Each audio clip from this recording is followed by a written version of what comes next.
Mabuhay, Kamustika, welcome. How are you? This is Bob from Love Beyond the Sea. The biggest difficulty Fil-Am or Fil-West marriages face is? We'll talk about that today. It'll take a couple of parts, though. I was one of many men who had become interested in the possibility of dating and marrying a woman from the Philippines. I have to be honest with you that I knew very little about the whole area of dating a woman from a different culture, with an age gap, because I didn't watch YouTube videos back in early 2015. If I had been asked that question, I wouldn't have had an answer. What would be the biggest difficulty that they would face? I didn't even know anybody to ask, but after being married now for nearly 7 years, I do have a much different perspective. Please subscribe here to Love Beyond the Sea for topics to help a foreigner know what he would be getting into by pursuing a Filipina. I wholeheartedly endorse looking for one to marry, considering they actually want to get married. Go ahead and leave a comment, get notifications for upcoming videos, and click add to complete that process. I have talked about various difficulties in other videos. Today I want to talk about what I believe is probably the biggest difficulty a foreigner will have dating and marrying a Filipina. Before I do, I will eliminate some things that earned honorable mention. Let's start with the distance. My wife's family is 9,800 flight miles from here. Naturally, that makes being the other side by side impossible most of the time. That's for you and her, trying to get to know each other. It was easier for me because we did get married on our first trip that I made to the Philippines. Distance is an obvious difficulty, but made much easier with today's technology like Skype, Viber, Facebook, and a host of other things.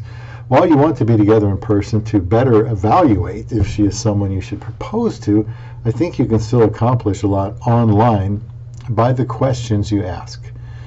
Getting to know each other. Like they say, if you want to know something, just ask. I will link the playlist I have for some videos dealing with how to communicate with a Filipina. I'll put that in the description box. I think the distance actually sometimes can help with getting to know each other because you won't have time to spend together where you're wasting it, not really accomplishing much. If you were living across the street from each other, there would not be the same sense of urgency to find things out about each other, and a lot of time would be spent likely trying to either not make mistakes or to not reveal too much and potentially ruin a good thing. It's easier to play it safe when availability is taken for granted. With so many miles separating you from what you're hoping could be the love of your life, I think there should be a greater sense of urgency. I would just assume that the Filipina you are chatting with wants to get married, no doubt about it. That should save a lot of time right there. I don't get the impression that women I was interested in getting to know from the U.S. were even serious about getting married. I only wanted to spend time with someone who did. A Filipina is also more likely to be ready and willing to marry much sooner than someone else. Knowing there's a long, possibly up to a year or more, immigration process to work through ahead, I wanted to get married sooner rather than later so we could be together sooner. All of this just sharpened the focus of my questions, which made it easier to get to know her and her to know me. Okay, if that isn't the most difficult thing, maybe it's the age gap.